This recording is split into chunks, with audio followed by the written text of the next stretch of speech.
1853년 모래바람이 거칠게 휘몰아치는 이라크의 황량한 사막 한가운데서 영국인 고고학자 호르무즈드 라삼은 고대 아시리아 제국의 수도였던 니네베의 폐허를 발굴하고 있었습니다.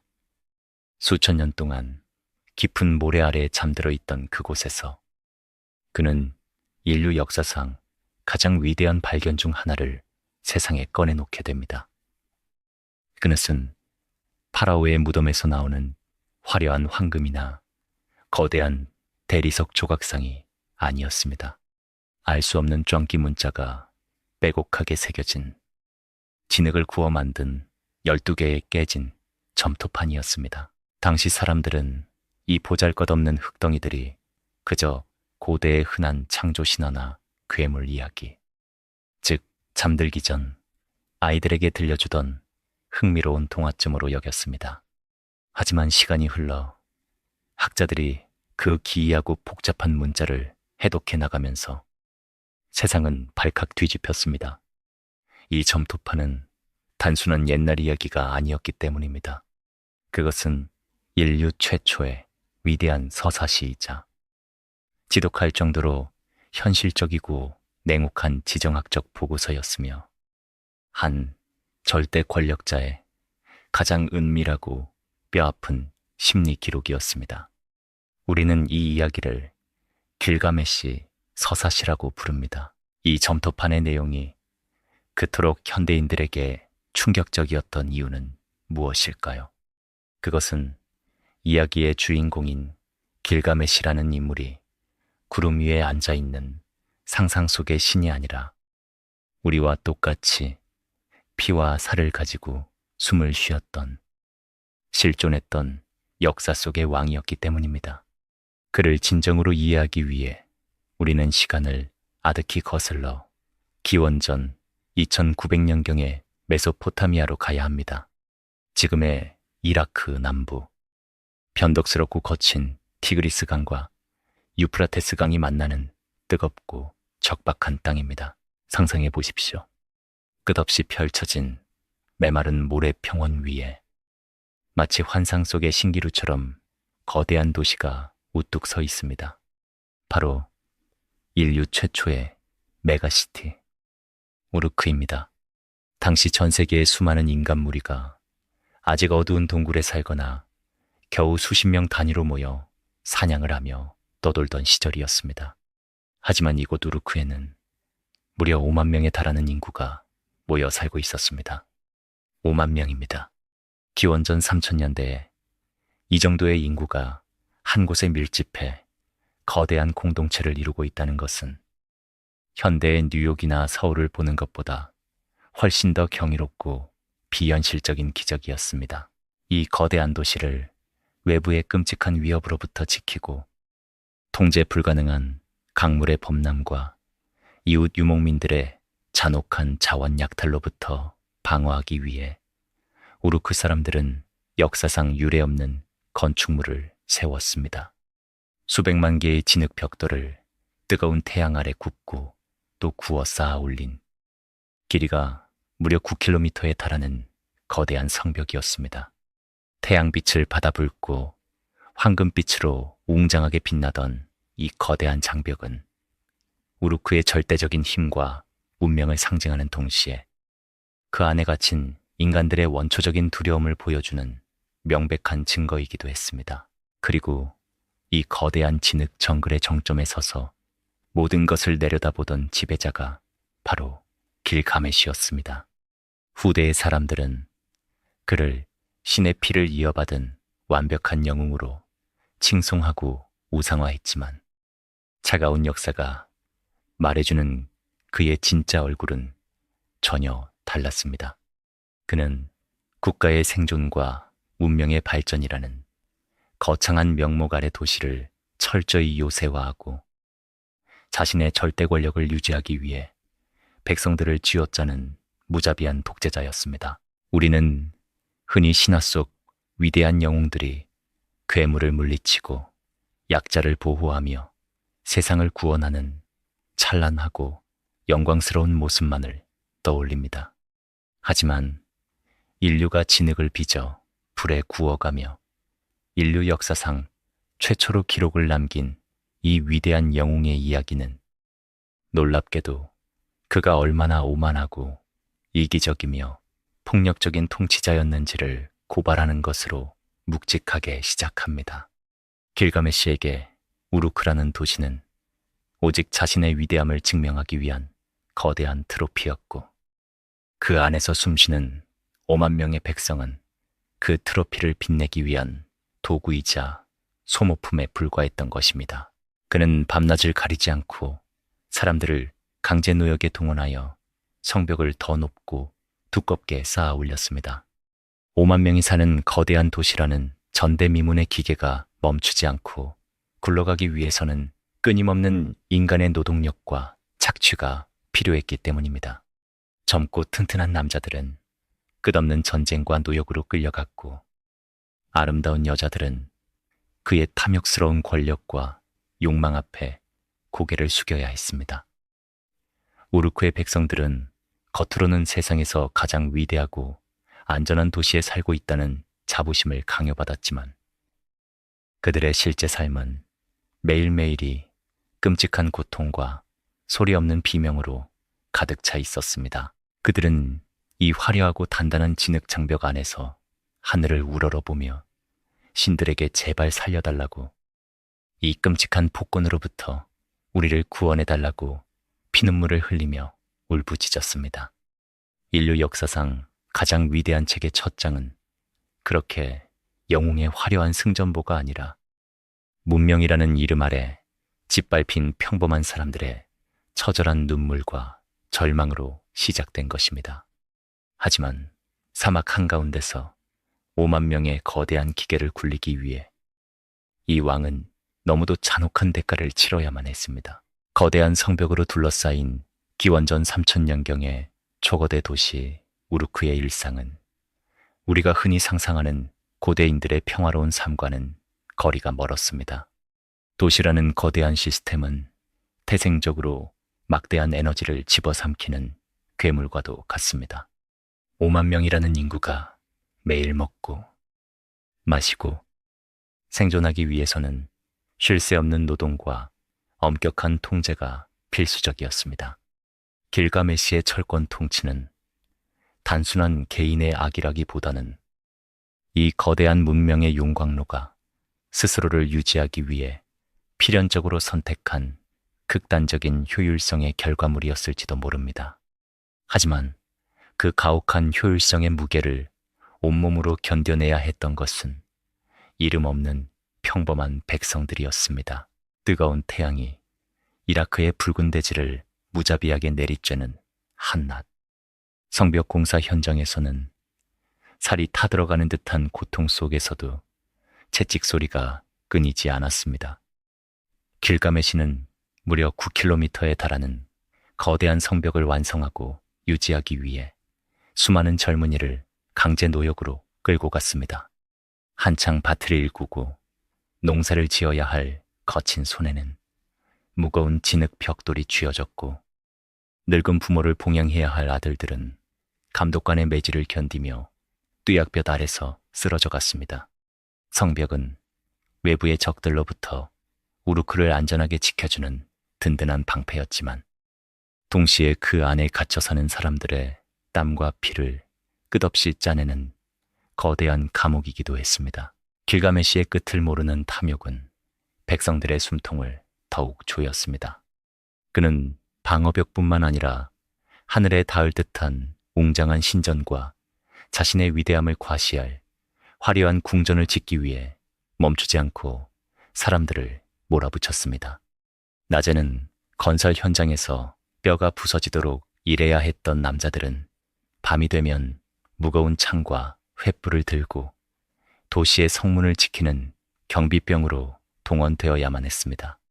편안히 잠을 잘 시간도, 사랑하는 가족과 마주 앉아 식사를 나눌 시간도 그들에게는 허락되지 않았습니다. 여인들의 삶 역시 비참하고 참혹하기는 마찬가지였습니다. 젊고 아름다운 여성들은 왕의 눈에 띄면 언제든 궁전으로 끌려가야 했으며 길가메시는 갓 결혼한 신부의 첫날 밤을 자신이 먼저 차지하는 초약권을 잔인하게 행사하며 사람들의 최소한의 존엄성마저 철저하게 짓밟아 버렸습니다. 과거 웃음꽃이 피어나던 우르크의 넓은 광장과 활기찼던 시장 거리에는 더 이상 생기가 돌지 않았습니다. 무거운 침묵과 두려움만이 도시 전체를 유령처럼 떠돌았습니다. 상인들은 서로의 눈치를 보며 숨을 죽였고 혹시라도 왕을 원망하는 불만의 목소리가 은밀한 정보원들의 귀에 들어갈까 두려워 밤에도 문을 굳게 걸어 잠갔습니다. 문명의 화려한 상징이자 인류가 이룩한 찬란한 진보라고 여겨졌던 우르크의 거대한 성벽 아래에는 이처럼 짙고 어두운 그림자가 깊게 깔려 있었습니다. 오늘날 우리는 박물관에 전시된 유물이나 웅장한 유적지를 보며 고대 인류의 위대한 도약이라고 쉽게 찬사를 보냅니다. 하지만 진실은 훨씬 더 어둡고 고통스럽습니다. 인류의 찬란한 문명은 결코 하늘에서 내려온 영광스러운 창가로 시작되지 않았습니다. 그것은 자결하는 태양 아래서 거친 진흙을 이기며 죽어간 수많은 강제 노역자들의 비명과 권력자의 채찍질에 찢겨나간 핏자국 위에서 독버섯처럼 싹을 틔운 것입니다. 이것이 바로 문명이 가진 지독한 모순입니다. 도시는 점점 더 화려해지고 사회는 고도화되어 갔지만 역설적으로 그 안에서 살아가는 인간들은 더욱 잔인해졌고 백성들의 삶은 철저한 지옥으로 변해갔습니다. 3분의 2는 신이고 3분의 1은 인간이라는 수식어를 가진 완벽하고 절대적인 존재. 길가메시. 그에게는 세상 그 누구도 감히 맞설 수 없었고 자신과 대등한 눈높이에서 대화할 수 있는 존재 또한 단 한 명도 없었습니다. 절대적인 권력은 그를 밑도 끝도 없이 오만하게 만들었고 아무도 자신을 이해하지 못한다는 깊은 고독은 그를 통제불능의 난폭한 폭군으로 몰아갔던 것입니다. 결국 우르크 백성들이 흘린 피 맺힌 눈물과 절망의 비명은 하늘 가장 높은 곳에 닿았습니다. 그들은 밤마다 신전의 차가운 바닥에 엎드려 자신들을 창조한 신들을 향해 처절하게 애원했습니다. 이 거대한 돌덩어리 같은 왕의 미친 폭주를 제발 멈춰달라고 그의 잔혹한 소나귀 위에서 우리를 구원해줄 대항마를 내려달라고 기도했습니다. 그리고 신들은 마침내 우르크 백성들의 그 간절한 비명에 응답하기로 결정합니다. 그리고 문명이 낳은 이 잔혹한 독재자에 맞서기 위해 대자연은 가장 원초적인 무기를 내려보냅니다. 우르크의 백성들이 흘린 피 맺힌 고통의 눈물은 하늘에 닿았고 길가메시의 거침없는 폭주를 잠재우기 위해 야생의 숲 깊은 곳에서 새로운 존재가 깨어납니다. 그의 이름은 엔키두였습니다. 흔히 이 이야기를 흙을 빚어 생명을 불어넣은 마법 같은 창조 신화로 가볍게 넘기곤 합니다. 하지만 지정학적이고 인류학적인 관점에서 볼 때 엔키두의 등장과 변화는 인류 역사의 가장 거대하고 뼈아픈 전환점, 바로 수렵 채집 시대에서 농경 중심의 거대 도시 문명으로 넘어가는 거대한 충돌을 상징하는 역사적 은유입니다. 우르크라는 거대한 진흙 요새 너머 아직 인간의 탐욕스러운 발길이 닿지 않은 야생의 초원에 엔키두가 나타났습니다. 그는 거친 털로 덮인 몸을 이끌고 들짐승들과 함께 호수를 거닐며 맑은 물을 마셨고 광활한 대지를 달리는 영양대와 함께 숨을 쉬었습니다. 그는 철저히 문명 이전의 인류, 즉 자연 생태계와 완벽한 조화를 이루며 살아갔던 원초적인 인간의 모습을 있는 그대로 투영하고 있었습니다. 사냥꾼들이 설치한 덫을 망가뜨리고 붙잡힌 동물들을 풀어주는 엔키두의 행동은 흥미로운 한 장면으로 넘길 일이 아닙니다. 이것은 주변의 자연 자원을 끊임없이 통제하고 착취해야만 유지될 수 있는 도시, 문명에 대한 대자연의 본능적인 저항이자 거센 반격이었습니다. 우루크의 입장에서는 자신들의 식량 공급망과 변방의 치안을 위협하는 심각한 안보 문제로 다가왔을 것입니다. 자신들의 통제력을 벗어난 이 강력한 야생의 존재에 대해 보고받은 길가메시는 무식하게 군대를 파견하거나 무력을 사용하지 않았습니다. 그는 도시 문명이 가지고 있는 가장 강력하고도 은밀한 무기를 야생으로 보냅니다. 그것은 바로 문명이 선사하는 달콤한 유혹이었습니다. 우루크 신전의 여사제 샤마트가 엔키두가 머무는 숲으로 향했습니다. 서사시 속에서는 이들의 만남이 남녀 간의 에로틱한 육체적 결합으로 묘사되지만 그 이면에는 야생의 상태로 살아가던 인간이 어떻게 사회화되고 문명에 길들여지는지를 보여주는 매우 정교한 상징이 숨겨져 있습니다. 샤마트는 짐승처럼 살아가는 엔키두에게 곡식을 빻아 구워낸 빵을 먹이고 거품이 일어나는 발효된 맥주를 마시게 합니다. 빵과 맥주는 자연 상태에서는 절대로 얻을 수 없는 결과물입니다. 오직 한 곳에 정착해서 씨를 뿌리는 농경 생활.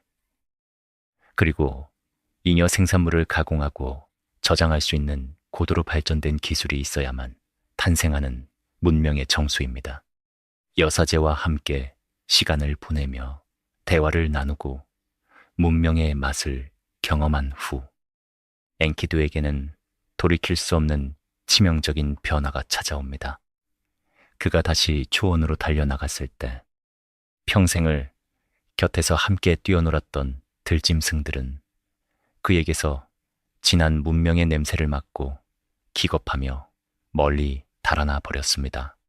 짐승들과 교감하던 원초적인 본능과 지칠 줄 모르고 뿜어져 나오던 폭발적인 근력은 그의 몸을 영원히 빠져나갔습니다. 하지만 그가 잃어버린 야생성의 빈자리에는 이전에는 한 번도 가져본 적 없었던 새로운 것이 채워지고 있었습니다. 바로 인간으로서의 지혜와 이성, 언어, 그리고 부끄러움을 아는 자아 인식력이었습니다.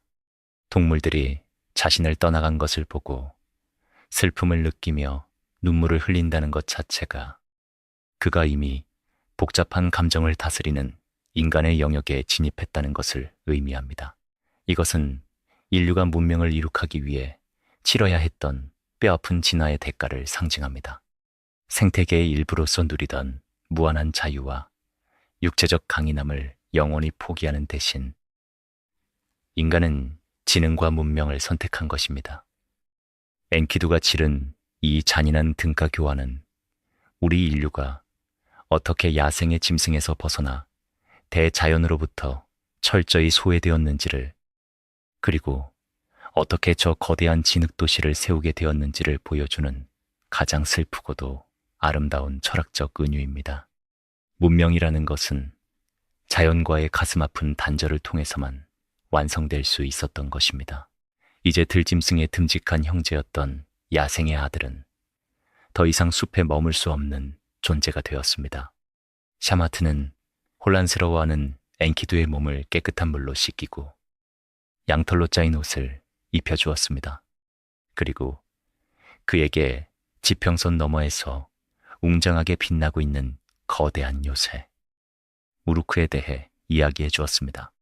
그 굳건한 장벽 안에는 당신과 맞설 수 있는 강력한 존재이자 무소불위의 권력에 취해 힘없는 백성들을 짓밟고 있는 오만한 폭군 길가메시가 있다는 사실도 함께 전했습니다.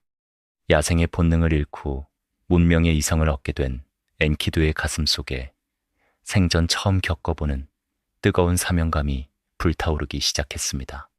깊은 숲속의 아들이었던 그는 이제 문명의 상징인 옷을 단정하게 걸쳐 입고 가장 높은 진흙 장벽을 세운 오만한 지배자를 향해 묵직한 발걸음을 옮기기 시작합니다. 우르크의 육중한 성문이 열리고 숲에서 온 사내 엔키두가 인류 최초의 메가시티 한가운데로 발걸음을 내디뎠을 때 도시는 무거운 긴장감에 휩싸여 있었습니다. 길게 뻗은 포장도로와 하늘을 찌를 듯 솟아오른 거대한 신전, 그리고 그 사이를 바쁘게 오가는 수많은 군중의 모습은 그에게 깊은 충격이었습니다. 그러나 그보다 더 충격적이었던 것은 화려한 도시 전체를 무겁게 짓누르고 있는 공포와 절망의 냄새였습니다. 마침 그날 밤은 우르크의 한 평범한 가정에서 혼례가 치러지는 날이었습니다. 하지만 축복과 환희로 가득해야 할 혼인잔치의 공기는 차갑게 얼어붙어 있었습니다. 오만한 폭군 길가메시가 신랑보다 먼저 신부의 방에 들어가 첫날 밤을 강제로 취하는 잔혹한 조약권을 행사하기 위해 발걸음을 옮기고 있었기 때문입니다. 절망에 빠진 신랑과 가족들이 숨죽여 눈물만 흘리고 있을 때 거대한 체구의 사내가 신부의 침실 앞을 가로막아 섰습니다. 바로 엔키두였습니다. 야생의 본능을 잃은 대신 인간의 이성과 분노, 그리고 억압받는 자들에 대한 뼈저린 동정심을 배우게 된 그는 더 이상 힘없는 자들이 짓밟히는 것을 두고 볼 수 없었습니다. 곧이어 화려한 장신구와 갑옷으로 치장한 우루크의 지배자 길가메시가 도착했습니다. 두 사람은 서로를 마주 보았습니다. 우루크 건국 이래, 아니, 이 세상이 창조된 이래 왕의 앞길을 가로막고 그의 두 눈을 똑바로 응시하며 맞선 자는 단 한 명도 없었습니다. 폭풍 전야에 무거운 침묵이 흐른 뒤 두 거인은 마침내 맹렬하게 격돌했습니다. 이들의 싸움은 단순한 길거리의 난투극이 아니었습니다. 그것은 통제불능으로 팽창하는 문명의 오만한 권력과 그 폭주를 막기 위해 인간의 이성을 덧입고 나타난 대자연의 결연한 저항이 정면으로 부딪히는 거대한 역사적 충돌이었습니다. 두 사람의 끔찍한 완력에 궁전의 문이 부서지고 굵은 기둥들이 지진이라도 난 듯 흔들렸습니다. 엎치락 뒤치락하며 거리를 뒹구는 두 거인의 숨, 막히는 혈투에 우루크의 모든 백성이 광장으로 몰려나와 경악을 금치 못했습니다. 건물이 무너져 내릴 듯한 충격음과 짐승 같은 포효가 밤하늘을 무참히 찢어놓았습니다. 하지만 길가메시의 치명적인 공격은 번번이 엔키두의 민첩함에 막혔고 엔키두의 무자비한 반격 역시 길가메시의 노련한 전투 기술에 튕겨나갔습니다. 숨이 턱끝까지 차오르고 온몸이 땀과 피로 뒤범벅이 될 때까지 싸운 끝에 두 사람은 결국 서로를 쓰러뜨리지 못하고 광장 한가운데 주저앉았습니다. 팽팽한 긴장감이 광장을 맴도는 그 순간 놀라운 일이 벌어졌습니다. 숨을 헐떡이던 길가메시의 입에서 헛웃음이 새어나오더니 이내 호탕하고 거대한 웃음소리로 변하여 도시 전체에 메아리 쳤습니다. 엔키두 역시 그를 바라보며 옅은 미소를 지었습니다. 이 극적인 장면은 인간의 심리와 권력의 본질에 대한 매우 날카로운 통찰을 보여줍니다. 절대적인 권력은 필연적으로 절대적인 고독을 만들어냅니다. 5만 명의 거대한 피라미드 꼭대기에 군림하던 길가메시가 그토록 잔인하고 흉폭했던 진짜 이유는 역설적이게도 그가 철저하게 혼자였기 때문입니다. 그에게는 무릎을 꿇고 명령을 받을 부하도 채찍질할 노예도 처형할 적들도 넘쳐났지만 정작 자신과 대등한 눈높이에서 세상을 바라보고 진실을 이야기해 줄 수 있는 동등한 존재가 단 한 명도 없었습니다. 길가메시의 폭정은 아무런 한계도, 통제도 없는 상태에서 길을 잃고 미쳐 날뛰는 거대한 에너지의 발악이었을지도 모릅니다.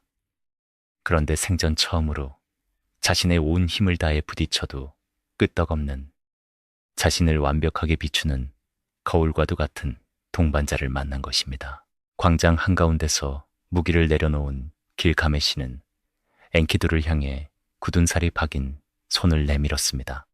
두 거인은 서로를 힘껏 끌어안았습니다. 이 역사적인 포옹은 메소포타미아 전역을 뒤흔든 문학사상 가장 위대한 우정의 탄생이었습니다. 엔키두라는 든든한 제동장치이자 영혼의 짝을 얻은 길가메시는 거짓말처럼 변하기 시작했습니다. 그는 더 이상 백성들을 맹목적으로 괴롭히거나 의미 없는 노역에 집착하지 않았습니다. 차고 넘치는 그의 광기 어린 에너지는 엔키두와 함께 숲을 달리고 무기를 겨루며 대화를 나누는데 온전히 쏟아졌습니다. 5만 명의 우르크 시민들은 비로소 공포의 늪에서 빠져나와 짧지만 달콤한 평화의 숨결을 쉴 수 있었습니다. 하지만 이 평화는 폭풍의 눈처럼 아슬아슬한 것이었습니다. 두 사람의 끓어오르는 생명력은 단순히 성벽 안을 거니는 일상에 만족할 수 있는 크기가 아니었습니다. 이제 우르크 내부가 안정을 찾고 평화로워지자 길가메시의 거대한 야망은 좁은 진흙 장벽을 뚫고 바깥 세상을 향해 무섭게 팽창하기 시작했습니다. 이번에 그의 날카로운 시선이 꽂힌 곳은 우르크에서 무려 1000km나 떨어진 곳에 있는 한 가지 귀중한 자원이었습니다. 평화를 되찾은 우르크는 겉보기에는 안정을 이룬 듯 했지만 길가메시의 가슴 속에서는 다시금 통제할 수 없는 야망이 꿈틀거리고 있었습니다. 엔키두와의 우정을 통해 얻은 거대한 에너지는 이제 좁은 진흙 장벽을 넘어 외부 세계로 뻗어나가려 하고 있었습니다. 현대의 우리에게 역사란 영웅들의 로맨스나 신들의 전쟁으로 기억되곤 하지만 그 웅장한 서막을 걷어내면 언제나 차갑고 노골적인 경제적, 지정학적 이유가 숨어 있습니다. 길가메시의 다음 목표 역시 신화적 모험이 아니라 국가의 명운이 걸린 처절한 최초의 자원 전쟁이었습니다. 당시 메소포타미아 문명은 외형적인 거대함 뒤에 치명적인 약점을 안고 있었습니다. 강 사이의 땅이라는 뜻을 가진 메소포타미아, 즉 척박한 이라크 남부 평원에는 물과 진흙, 갈대는 풍부했지만 제국을 확장하고 거대한 신전을 짓는데 필수적인 핵심 자원이 철저하게 결핍되어 있었습니다. 바로 질 좋은 목재와 단단한 석재였습니다. 쉽게 바스러지는 진흙 벽돌만으로는 하늘에 닿으려는 문명의 끝없는 야망을 지탱할 수 없었습니다. 우르크의 영광을 후대에 영원히 남기고 자신의 정치적 입지를 다지기 위해 길가메시에게는 썩지 않고 튼튼하며 신비로운 향기를 내뿜는 최고급 건축 자재, 레바논의 삼나무가 절실하게 필요했습니다. 문제는 그 삼나무 숲이 우르크에서 무려 1000km나 떨어진 험준한 산맥 너머에 있었다는 사실입니다. 게다가 서사시는 그 신성한 숲을 무시무시한 괴물 훔바바가 지키고 있었다고 기록합니다. 입술에서는 불을 뿜고 숨결은 죽음과도 같으며 숲의 아주 작은 소리조차 감지해내는 괴물 훔바바. 하지만 지정학과 생태학의 관점에서 이 신화의 껍질을 조심스럽게 벗겨내면 훔바바의 진짜 정체가 선명하게 드러납니다. 그는 단순히 영웅을 돋보이게 하기 위한 가상의 괴물이 아니었습니다. 삼나무 숲을 삶의 터전으로 삼고 외부의 약탈자들에 맞서 숲을 지켜내려 했던 험준한 산악지대의 용맹한 토착 부족들이거나 혹은 낯선 침입자의 접근을 불허하는 레바논 산맥의 압도적인 대자연 그 자체를 형상화한 것이었을 가능성이 큽니다. 길가메시와 엔키두는 정의 병력을 이끌고 1000km의 혹독한 사막과 계곡을 건너 레바논의 산맥으로 진군했습니다. 이것은 영웅들의 낭만적인 모험이 아니라 국가의 핵심 자원 확보를 위한 대규모 원정이자 피비린내. 나는 생존 투쟁이었습니다. 마침내 울창한 삼나무 숲에 도달한 두 사람은 숲의 수호자 훔바바와 치열한 전투를 벌입니다. 훔바바는 자비를 구하며 길가메시에게 숲의 나무를 바치겠다고 애원하지만 엔키두의 차가운 부추김에 길가메시는 결국 훔바바의 목을 무참히 베어버립니다. 이 잔혹한 사륙의 장면은 오늘날 우리에게 중대한 질문을 던집니다. 영웅의 눈부신 무용담 뒤에 감춰진 진실은 과연 무엇일까요? 훔바바의 머리가 땅에 떨어지는 순간 인류 역사상 최초로 국가 단위의 조직적인 생태계 파괴와 대규모 산림 벌채가 시작되었습니다. 하늘을 찌를 듯 솟아있던 수백 년 된 삼나무들이 인간의 날카로운 도끼 아래 속절없이 쓰러졌고, 신들이 보호하던 신성한 숲은 우르크의 건축 자재를 공급하기 위한 거대한 벌목장으로 전락했습니다. 괴물을 물리친 위대한 영웅의 승리라는 화려한 포장지 속에는 자국의 경제적 이익과 정치적 치적을 위해 타인의 터전을 짓밟고 자연을 무자비하게 착취하는 문명의 잔혹한 민낯이 고스란히 담겨 있었던 것입니다. 삼나무를 가득 실은 무거운 수레를 끌고 우르크로 돌아온 길가메시와 엔키두는 백성들의 열광적인 환호를 받으며 도시의 진정한 영웅으로 등극했습니다. 이 막대한 경제적 자원은 길가메시의 권력을 더욱 공고하게 만들었고, 우르크의 건축물들은 이전보다 훨씬 더 거대하고 위압적으로 솟아올랐습니다. 그들은 이 거대한 자원 전쟁에서 완벽하게 승리한 것처럼 보였습니다. 하지만 인간의 끝을 모르는 오만함과 대자연의 질서를 향한 무자비한 도발은 결코 대가 없이 넘어갈 수 없었습니다. 길가메시 일행이 밖에서 물리적인 자원을 탈취해 오는 데는 성공했을지 모르지만 그들의 지나치게 비대해진 권력은 우르크 내부의 정치적 지형을 위험하게 뒤흔들고 말았습니다. 길가메시의 압도적인 위상은 우르크 내부에서 오랫동안 신성한 권력을 쥐고 있던 또 다른 세력의 턱 밑까지 칼을 겨누는 결과를 낳았습니다. 이제 창과 방패가 부딪히는 숲속의 전투를 넘어 인간 역사상 가장 치열하고 은밀한 정치적 권력 투쟁이 막을 올릴 참이었습니다. 그리고 그 권력 투쟁의 중심에는 우르크에서 가장 숭배받는 짐작조차 할 수 없는 강력한 존재가 자리 잡고 있었습니다. 레바논의 숲을 파괴하고 막대한 삼나무를 전리품으로 가져온 길가메시의 권력은 이제 하늘을 찌를 듯 했습니다. 우르크의 백성들은 전례 없는 풍요와 위대한 승리를 안겨준 세속의 왕에게 열광했습니다. 하지만 궁전의 권력이 거대해질수록 도시의 또 다른 거대한 축을 담당하던 세력은 심각한 위기감을 느끼고 있었습니다. 바로 신의 이름으로 도시의 정신과 경제를 지배해온 신전의 사제들이었습니다. 그리고 이 팽팽한 정치적 긴장감은 우르크의 주신이자 사랑과 전쟁의 여신인 이슈타르가 길가메시에게 청혼을 하는 신화적 장면으로 폭발하게 됩니다.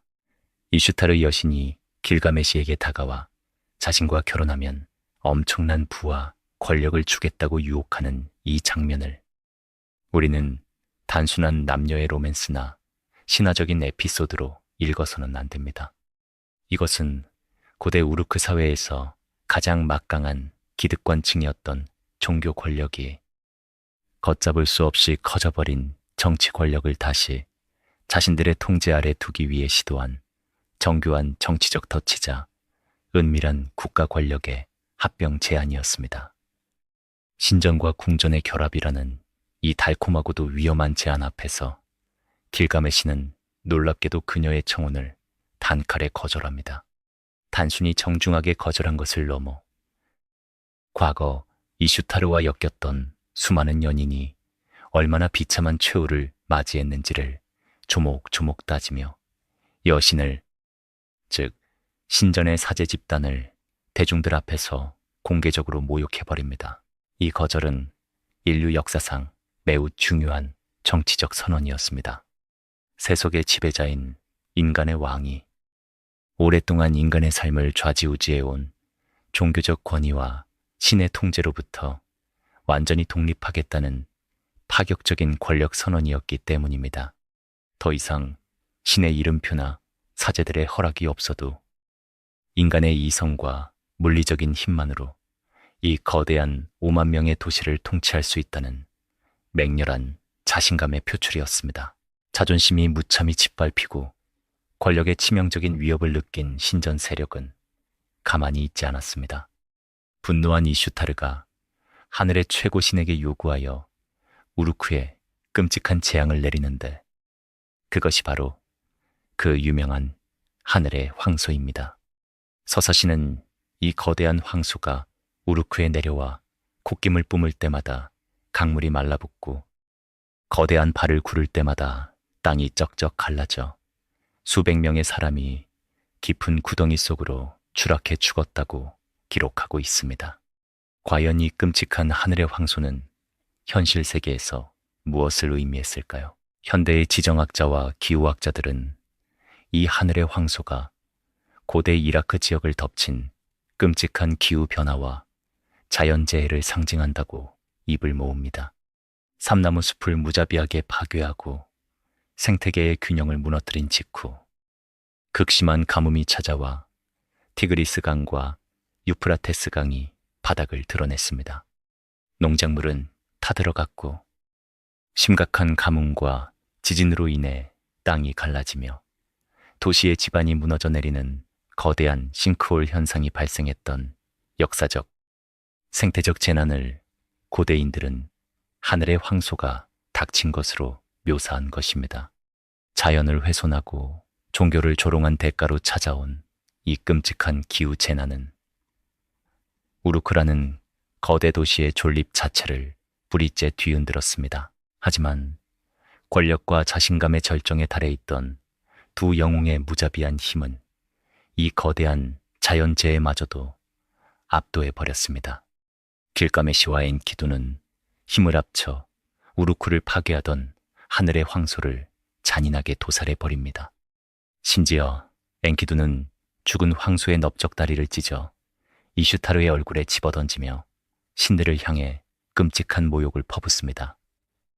이는 인간의 물리적인 힘과 오만함이 신의 권위와 대자연의 재난마저 완전히 굴복시켰음을 보여주는 인류 문명사에서 가장 짜릿하고도 불경스러운 승리의 순간이었습니다. 그들은 숲의 수호자를 베어내고 기후의 재난을 완벽하게 극복했으며 종교의 오랜 통제마저 산산조각 냈습니다. 5만 명의 백성들은 이 무적의 영웅들을 향해 목이 터져라 환호했고 길가메시의 권력은 그야말로 절대적인 신의 경지를 뛰어넘은 것처럼 보였습니다. 세상의 그 어떤 무기도, 괴물도, 심지어 신조차도 이 두 사람의 결속을 무너뜨릴 수 없을 것 같았습니다. 인간은 눈에 보이는 정치적인 전쟁에서 승리할 수 있고 거대한 대자연을 힘으로 베어넘길 수는 있지만 자연은 가장 보이지 않고 침묵하는 방식으로 자신들의 빚을 거두어 가는 법을 알고 있었습니다. 하늘의 황소를 때려잡고 신의 저주마저 비웃었던 두 영웅의 영광은 영원할 것만 같았습니다. 그들은 자연을 정복했고 정치적인 승리를 쟁취했으며 세상 그 누구도 이 두 사람의 압도적인 힘을 꺾을 수 없다고 믿었습니다. 하지만 대자연의 복수는 무시무시한 괴물이나 끔찍한 천재지변의 형태가 아니라 눈에 보이지 않는 아주 미세하고 고요한 방식으로 찾아왔습니다. 바로 엔키두가 원인을 알 수 없는 깊은 병에 걸려 쓰러진 것입니다. 고대 서사시에서는 이를 두고 신들의 회의에서 하늘의 황소를 죽인 죄를 물어 엔키두를 죽이기로 결정한 신비로운 저주라고 묘사합니다.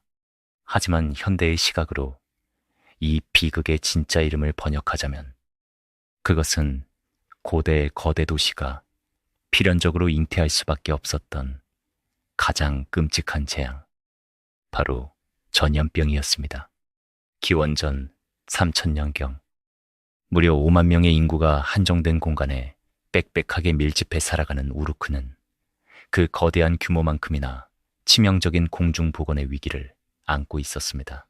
상하수도 시설이나 쓰레기 처리 시스템이 제대로 갖춰지지 않은 좁고 어두운 골목마다 오물과 배설물이 넘쳐났고, 사람과 가축이 한데 뒤섞여 살아가는 진흙 장벽 안에 밀폐된 환경은 눈에 보이지 않는 치명적인 바이러스와 세균들이 폭발적으로 번식하기에 완벽한 배양 접시였습니다. 특히 평생을 맑은 공기를 마시며 숲속의 짐승들 사이에서 살아가 오직 야생의 면역력만 가지고 있던 엔키두에게 문명의 정점이자 오염의 한복판인 거대 도시 우루크의 환경은 그가 마주했던 그 어떤 전장이나 괴물보다 치명적이고 위험한 사지였던 것입니다. 거대한 삼나무를 뿌리째 뽑아버리고 괴물을 맨손으로 때려잡던 압도적인 근력은 펄펄 끓는 열병 앞에서는 아무런 소용이 없었습니다. 병상에 누운 엔키두의 탄탄했던 몸은 하루가 다르게 말라 비틀어져 갔고, 맹수 같던 그의 눈동자는 점차 삶의 빛을 잃어갔습니다. 그는 영광스러운 전장에서 칼에 맞아 명예롭게 전사하는 대신 어두운 침상에 누워 식은땀을 흘리며 기침 속에 비참하게 썩어가는 자신의 초라한 운명을 저주했습니다. 죽음이 턱 밑까지 다가온 마지막 며칠 동안 그는 지독한 환각 속에서 사후의 지하 세계를 보았습니다. 그가 본 사후 세계는 결코 화려하거나 신성한 천국이 아니었습니다. 그곳에서는 이승에서 절대 권력을 휘두르며 호의호식하던 위대한 왕들도, 길거리에서 흙을 파먹던 비천한 노예들도 모두 똑같이 날개가 꺾인 채 먼지를 먹고 흙을 덮고 자는 끔찍하도록 평등하고 비참한 영혼들에 불과했습니다. 죽음이라는 절대적인 생물학적 법칙 앞에서는 그 어떤 권력도, 재물도, 명예도 한낱 먼지보다 못한 것이라는 서늘한 진실을 그는 숨이 째기 직전에야 깨달은 것입니다. 12번의 끔찍한 고통의 밤이 지나고 마침내 숲의 아들 엔키두는 차가운 숨을 거두었습니다. 인류 역사상 가장 강대했던 우루크의 폭군 길가메시는 친구의 굳어버린 침상 옆에 무릎을 꿇고 짐승처럼 울부짖었습니다. 그는 친구의 죽음을 도저히 뇌로 받아들일 수 없었습니다. 그는 엔키두의 창백한 뺨을 어루만지며 자신이 계속해서 소리쳐 부르면 그가 다시 눈을 뜨고 농담을 건넬 것이라고 맹신했습니다. 우루크의 왕은 시신이 썩어가는 냄새가 진동하는데도 무려 7일이 넘는 시간 동안 시신 곁을 떠나지 않고 밤낮으로 통곡하며 죽음을 철저하게 부정했습니다. 하지만 왕의 그 맹목적이고 처절한 부정은 가장 원초적이고 잔인한 생물학적 현실 앞에서 무참히 박살나고 맙니다. 7일째 되던 날, 굳어버린 엔키두의 코에서 하얀 구더기 한 마리가 기어 나오는 것을 두 눈으로 똑똑히 목격한 순간입니다. 이 작고 징그러운 벌레의 꿈틀거림은 우루크의 위대한 지배자에게 벼락보다 더 끔찍한 충격을 안겨주었습니다. 괴물 훔바바의 목을 자르고 하늘의 황소를 찢어 죽이며 스스로를 신과 대등한 완벽한 존재라 여겼던 권력자가 결국 눈에 보이지도 않는 미생물에 의해 무너지고 가장 하찮은 벌레들의 먹이로 썩어 들어간다는 이 지독한 대자연의 법칙 앞에 완전히 무릎을 꿇은 것입니다. 구더기가 기어 나오는 친구의 얼굴을 본 순간 길가메시의 내면에서 그동안 쌓아 올렸던 문명의 탑은 산산조각이 났습니다. 자신이 쌓아 올린 9km의 거대한 진흙 성벽도, 황금으로 번쩍이는 화려한 궁전도, 5만 명의 백성들이 바치는 두려움 섞인 충성도. 결국 자신의 육체를 파먹을 저 작고 하얀 구더기 앞에서는 아주 작은 방어막조차 되어주지 못한다는 사실을 뼈저리게 깨달은 것입니다. 세상을 지배하겠다는 오만한 권력욕이 빠져나간 그의 텅 빈 가슴 속에 인간이 겪을 수 있는 가장 원초적이고 끔찍한 공포가 거대한 해일처럼 밀려들었습니다. 죽음의 냄새에 극도로 기겁한 이 위대한 왕은 입고 있던 화려한 황금빛 황포를 갈기갈기 찢어 던지고 짐승의 거친 가죽을 덮어쓴 채 인류 역사상 가장 필사적이고 미친 듯한 도망을 치기 시작합니다. 화려한 황금빛으로 빛나던 우르크의 궁전을 등지고 붉은 사막의 흙먼지 속으로 뛰어든 길가메시의 모습은 더 이상 5만 명의 백성을 통제하던 위대한 절대 군주가 아니었습니다. 무소불위의 권력을 휘두르며 거대한 삼나무 숲을 짓밟고 괴물을 도살했던 영웅의 흔적은 찾아볼 수 없었습니다. 짐승의 거친 가죽을 뒤집어 쓰고 헝클어진 머리에 피딱지가 엉겨붙은 채 비틀거리는 그는 그저 죽음이라는 피할 수 없는 유령에 쫓겨 이성을 완전히 상실한 미치광이에 불과했습니다. 세상의 모든 것을 가졌던 권력자가 그 모든 정치적 위상과 제국을 내동댕이 치면서까지 매달린 단 하나의 절박한 목표는 오직 살아남는 것, 육신의 소멸을 피하고 영원한 생명을 얻는 것뿐이었습니다. 그의 맹목적인 발걸음이 향한 곳은 세상의 끝, 죽음의 바다 너머에 살고 있다는 단 한 명의 불사자 우트나피시팀이 있는 곳이었습니다. 고대 수메르의 기록에 등장하는 우트나피시팀은 단순한 신화 속의 마법사가 아닙니다. 현대 지질학자들과 고고학자들의 연구에 따르면 기원전 3000년경 티그리스강과 유프라테스강 유역에서는 기후변화로 인해 초기 인류 정착지들을 모조리 진흙 밑으로 수몰시켜버린 실제적이고 파괴적인 대홍수가 발생했습니다.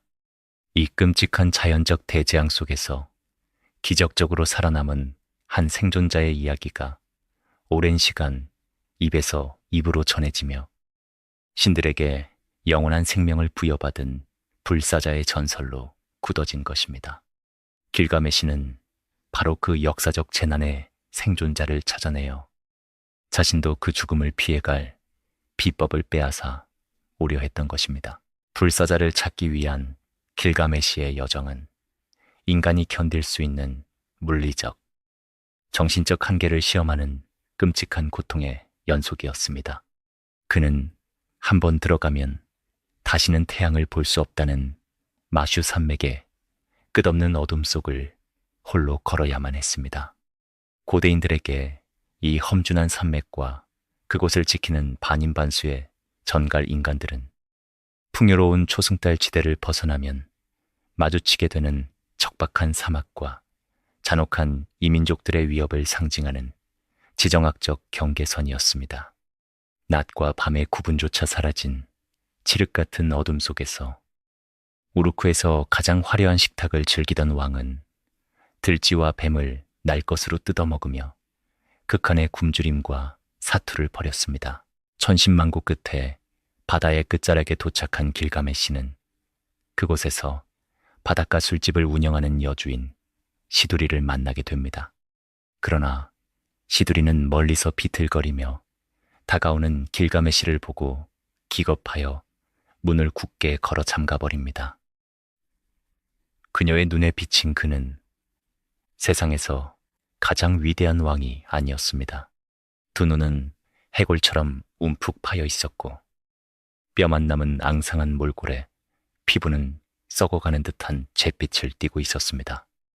영원히 살기 위해, 죽음을 피하기 위해 몸부림치는 인간의 겉모습이 역설적이게도 방금 무덤을 파고 걸어 나온 가장 끔찍한 시체의 모습과 완벽하게 똑같았다는 사실.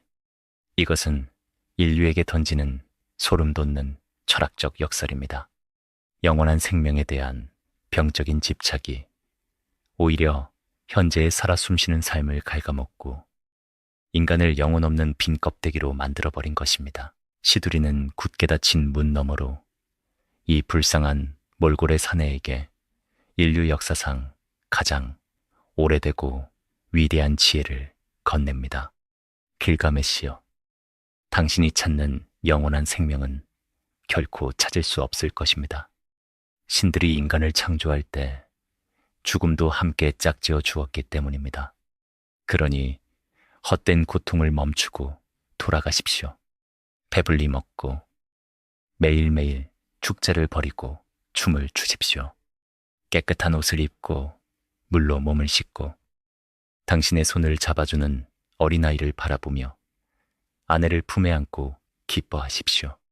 그것만이 인간에게 허락된 유일한 운명입니다. 이것은 권력을 향해 질주하던 길가메시의 거창한 지정학적 야망과 완벽하게 대비되는 평범하고도 위대한 일상의 가치를 일깨우는 통찰이었습니다. 하지만 죽음의 공포에 눈이 멀고 귀가 먹어버린 길가메시에게 그 평범한 진리가 들릴 리 없었습니다. 그는 시두리의 간절한 만류를 끝내 뿌리치고 사공 우르샤나비의 낡은 배를 얻어 다 단 한 방울만 닿아도 살이 타들어간다는 맹독성의 바다, 즉 죽음의 바다를 건너기 시작했습니다. 긴 장대를 이용해 바닷물에 몸이 닿지 않게 하려 사투를 벌이며 그는 인간이 도달할 수 있는 지리적 한계를 넘어 마침내 세상의 끝에 고립된 외딴 섬에 당도하게 됩니다. 거친 숨을 몰아쉬며 섬에 젖은 모래사장에 발을 내디딘 그의 눈앞에는 그토록 미친 듯이 찾아 헤매던 영생의 존재, 우트나피시팀이 평온하고 단정한 표정으로 앉아 있었습니다. 5만 명의 백성을 버리고 수천 킬로미터의 피 묻은 여정을 거쳐 왕관마저 내던진 처절한 도망 끝에 마침내 불멸의 답을 쥔 자와 마주한 길가메시. 그러나 마침내 만난 이 늙고 평범한 생존자가 절대 권력을 쥐었던 우루크의 위대한 왕에게 내린 첫 번째 환영 인사는 영원한 생명을 주는 신성한 마법의 물약이 아니었습니다. 그것은 대자연을 통제할 수 있다고 믿었던 인간의 얄팍한 오만함을 향해 날리는 가장 뼈아프고 잔인한 뺨 때리기였습니다. 죽음의 바다를 건너 마침내 영생의 비밀을 쥔 우트나피시팀을 마주한 길가메시의 두 눈은 광기에 가까운 희망으로 번쩍였습니다. 하지만 영원한 생명을 얻기 위해 무엇을 해야 하느냐고 다그치는 이 몰락한 우루크의 폭군에게 늙은 생존자가 제안한 것은 거창한 마법의 의식이나 신들과의 전투가 아니었습니다. 그것은 너무나도 평범하고 그렇기에 더욱 잔인하고 모욕적인 생물학적 시험이었습니다. 우트나피시팀은 조용히 말했습니다. 죽음을 정복하고 싶다면 죽음의 아주 작은 동생인 잠부터 이겨보아라. 지금부터 6일 낮 7일 밤 동안 잠들지 않고 깨어있어 보아라. 5만 명의 제국을 통치하고 무시무시한 숲의 수호자를 베어냈으며 지진과 가뭄을 일으키는 하늘의 황소마저 찢어 죽였던 우루크의 영웅에게 며칠 동안 잠을 참는 것쯤은 아주 우스운 과제로 보였습니다. 길가메시는 오만한 미소를 지으며 자리에 앉았습니다. 하지만 그가 털썩 주저앉는 바로 그 순간 거대한 피로가 그를 덮쳤습니다. 왕관의 무게, 독재자로서의 긴장감, 친구를 잃은 깊은 슬픔, 그리고 수천 킬로미터를 미친 듯이 도망쳐온 육체적 한계가 한꺼번에 폭발한 것입니다. 스우서 72인트로 길가메시는 눈을 감자마자 마치 죽은 사람처럼 깊고 깊은 수면의 두프로 빠져들고 말았습니다. 얼마의 시간이 흘렀을까? 우트나피시팀이 그를 흔들어 깨웠습니다. 길가메시는 화들짝 놀라며 변명했습니다. 나는 방금 아주 잠깐 눈을 붙였을 뿐이요. 하지만 우트나피시팀은 말없이 그의 머리맡을 가리켰습니다. 그곳에는 우투나피시 팀의 아내가 길가메시가 잠든 날부터 매일 하나씩 구워놓은 7덩어리의 빵이 놓여 있었습니다. 첫 번째 구운 빵은 이미 딱딱하게 굳어 말라 비틀어졌고, 두 번째 빵은 상에서 시큼한 냄새가 났으며, 세 번째 빵에는 푸른 곰팡이가 피어 있었습니다. 썩어가는 빵들을 멍하니 바라보며 길가메시는 자신이 무려 일주일 동안이나 죽은 듯이 잠들어 있었다는 사실을 깨달았습니다.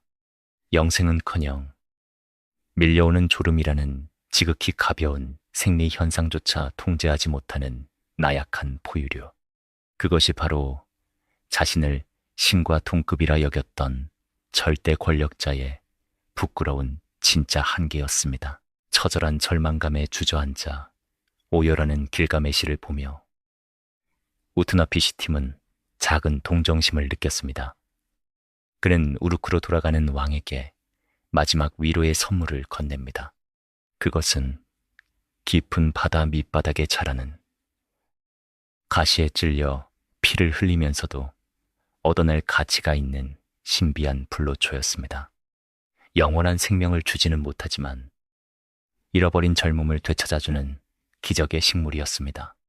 길가메시는 발에 무거운 돌을 매달고 시면의 바다로 뛰어드는 고대 페르시아만 진주 잠수부들의 방식을 사용해 손이 갈기갈기 찢기는 고통을 참아내며 기어코 그 붉은 식물을 손에 쥐고 물 밖으로 나왔습니다. 다시 젊어질 수 있다는 희망에 그의 심장은 미친 듯이 뛰었습니다.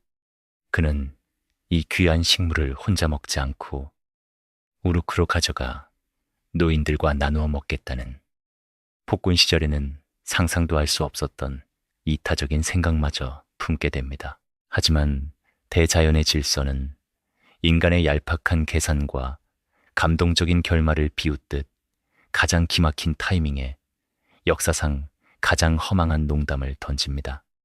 우르크로 돌아가는 길.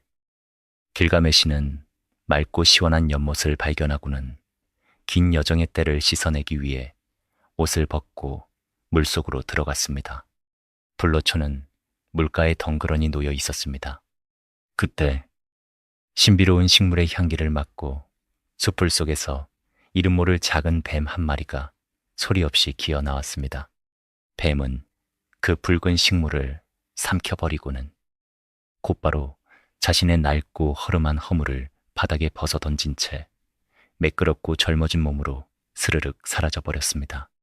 인간을 구원할 뻔했던 위대한 마법이 땅바닥을 기어다니는 하찮은 파충류의 한 끼 식사로 허무하게 끝나는 순간이었습니다. 목욕을 마치고 나온 길가메시는 벗겨진 뱀의 허물과 사라져버린 불로초를 보고 그 자리에 털썩 주저앉아 짐승처럼 오열했습니다. 친구를 잃었고 왕의 자존심을 버렸으며 뼈를 깎는 고통 끝에 얻은 마지막 한 가닥의 희망마저 이름 모를 뱀에게 빼앗겨 버렸습니다. 하지만 이 지독하고도 뼈아픈 허무함의 끝에서 그의 마음속에 자리 잡고 있던 죽음에 대한 맹목적인 공포가 거짓말처럼 스르르 녹아내리기 시작했습니다. 대자연은 오만하게 군림하려 했던 인간에게 영생을 허락하지 않았습니다. 대신 스스로 허물을 벗고 재생하는 생명력을 저 작고 하얀 뱀에게 무심하게 던져주었습니다. 인간은 결코 자연의 거대한 법칙을 이길 수 없으며 불사라는 것은 처음부터 인간의 것이 아니었다는 철저한 생물학적 진실을 그는 드디어 뼛속 깊이 받아들인 것입니다. 미치광이처럼 영생을 쫓던 광기가 사라진 자리에는 텅 비었지만 홀가분한 평온함이 찾아왔습니다. 두 손에는 아무것도 남지 않았고 몸은 늙고 지쳤지만 길가메시는 비로소 완전한 정신을 되찾았습니다. 그는 천천히 몸을 돌려 자신이 버리고 떠났던 제국 우르크를 향해 무거운 발걸음을 내디뎠습니다. 영원한 생명을 구하지 못한 실패한 왕이 걷는 쓸쓸한 귀환길이었습니다. 하지만 기나긴 여정의 끝, 그가 세운 거대한 진흙 성벽 앞에 다시 섰을 때 그는 전혀 예상하지 못했던 방식으로 자신이 그토록 찾아 헤매던 진정한 불멸의 답을 마주하게 됩니다. 빈손으로 터덜터덜 걸어온 길가메시의 눈앞에 마침내 그가 통치하던 제국 우루크가 모습을 드러냈습니다. 뱀에게 불로초를 빼앗기고 모든 희망이 꺾인 채 돌아온 실패한 영웅의 귀환이었습니다.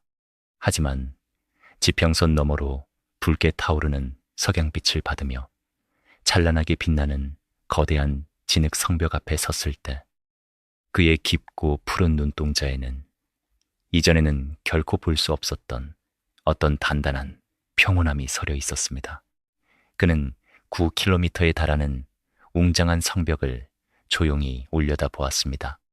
이 이야기의 서두에서 이 거대한 건축물은 오직 왕의 오만한 자기 과시를 위해 수많은 백성의 피와 땀을 쥐어짜 만든 끔찍한 압제의 상징이었습니다. 권력의 트로피이자 백성들의 비명이 배어있는 핏빛 장벽이었습니다. 하지만 영원한 생명을 찾아 헤매다 대자연의 서늘한 진실 앞에 완전히 발가벗겨진 채 돌아온 지금, 길가메시의 눈에 비친 성벽의 의미는 완전히 달라져 있었습니다. 그는 깨달았습니다.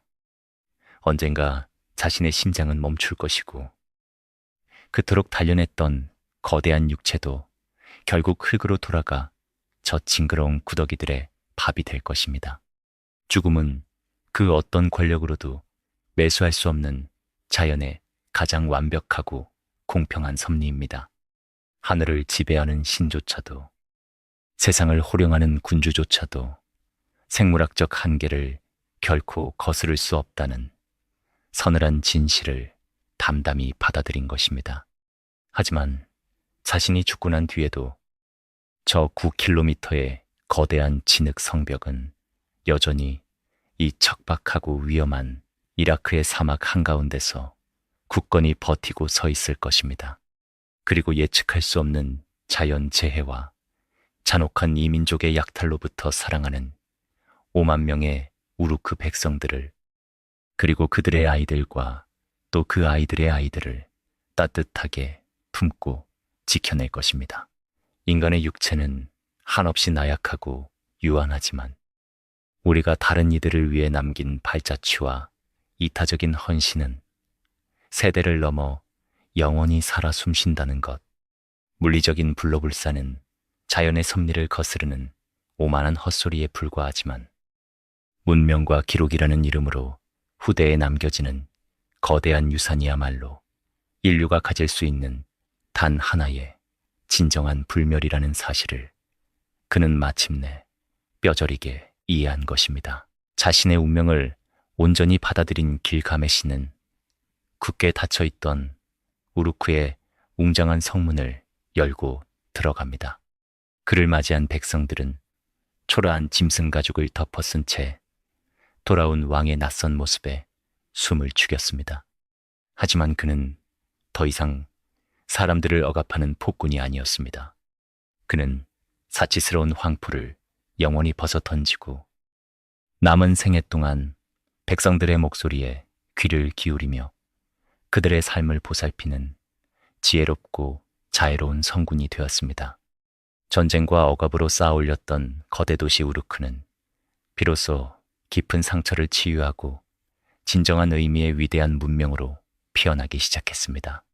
그리고 자신이 겪었던 뼈아픈 실패와 깊은 깨달음의 여정을 후대의 사람들이 영원히 기억하고 배울 수 있도록 강가에서 캐낸 진흙을 빚어 만든 12개의 점토판 위에 또박또박 새겨 넣었습니다. 그것이 바로 이라크의 모래폭풍 속에서 영국인 고고학자의 손에 의해 5천년 만에 세상의 빛을 보게 된 인류 최초의 위대한 책, 길가메시 서사시의 탄생입니다. 사랑하는 팟캐스트 청취자 여러분, 수천 년의 거대한 시간이 흐르는 동안 영원할 것만 같았던 우루크의 웅장한 성벽과 하늘을 찌를 듯한 신전들은 세월의 비바람을 견디지 못하고 흔적도 없이 무너져 내렸습니다. 과거 5만 명의 인구가 뿜어내던 찬란한 영광은 황량한 이라크의 뜨거운 모래사막 아래로 차갑게 파묻혀 사라졌습니다. 하지만 권력을 온전히 내려놓고 필멸의 운명을 의연하게 받아들였던 그 지혜로운 왕의 뼈아픈 통찰은 흙으로 빚어진 점토판을 타고 5천 년의 아득한 시간을 건너왔습니다. 그리고 현대의 우리들에게 발굴되어 지금 이 순간 여러분의 귓가에 조용히 그러나 묵직하게 울려 퍼지고 있습니다. 욕심의 죽음을 피하지는 못했지만 그는 자신의 깨달음과 유산을 통해 수천 년을 뛰어넘어 우리들의 마음 속에 영원히 살아 숨쉬고 있습니다. 보십시오. 길가메시는 결국 그토록 원했던 불멸을 이루어낸 것입니다. 오늘날 우리 역시 최첨단 의학과 인공지능, 거대한 자본을 동원해 현대판 불로초를 찾기 위해 끊임없이 몸부림치고 있습니다. 생명을 조금이라도 더 연장하기 위해 우리는 밤낮으로 고민합니다. 하지만 우리의 심장이 뛰는 그 시간을 조금 더 늘리는 것보다 훨씬 더 중요한 것은 우리가 살아있는 동안 이 세상에 그리고 사랑하는 사람들의 기억 속에 어떤 아름답고 견고한 성벽을 남기고 갈 것인가 하는 질문 아닐까요? 길가메시가 우리에게 남긴 이 묵직한 질문과 함께 오늘 밤도 평온하고 깊은 잠에 드시기를 바랍니다. 감사합니다.